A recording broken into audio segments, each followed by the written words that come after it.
Ce jour est dédié pour l'élévation de l'âme de Patrick Yosef Ben-Lor Shirley Zatzal, de mémoire bénie. Chers amis, je pense que nous nous rapprochons de l'époque messianique. C'est passé il y a quelques jours quelque chose qui montre que lentement, la voie de la Torah, la voie de la vérité commence à pénétrer dans le monde. Il y a eu, c'était en début de cette semaine, un grand festival de musique en Belgique, 400 000 participants, qu'on appelle Tomorrowland, le pays de demain.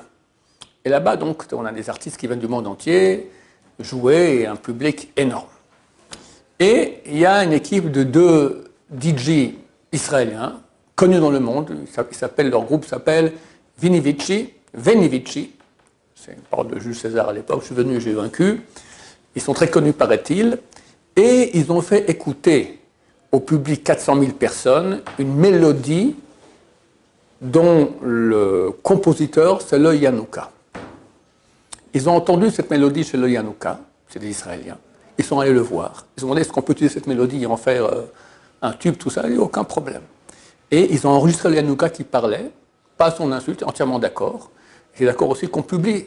Et il parle là-bas. Et vous allez maintenant écouter ce qu'il dit. Il dit que la musique, les mélodies, quand elles sont saintes, elles proviennent d'une source sainte, alors elles pénètrent l'âme, elles nettoient l'âme et vont à des niveaux extraordinaires de divinité. Il dit oui, allez, vous pouvez publier. Au contraire, vous attachez beaucoup de gens feront tchouva ainsi. Dans un festival de musique qui n'a rien de religieux et encore moins de juifs, alors on voit quelques drapeaux israéliens là-bas, quand ce groupe-là s'est exprimé. Bon, on est très très loin du monde des yeshivot et du Yanouka. Eh bien, on a un public non juif qui entend le Yanouka parler en hébreu. Ils n'ont rien compris. Ils n'ont pas fait un sous-titrage comme nous, on va vous le faire maintenant. Mais c'est phénoménal. On se rapproche de l'époque messianique Bezrat Hashem. Très très bientôt. Amen ve amen. נגינה יכול לתקן את הנשמה של האדם. פשוט ניגון יכול להביא את האדם לידי נקיות, זה פשוט מנקה את האדם לגמרי.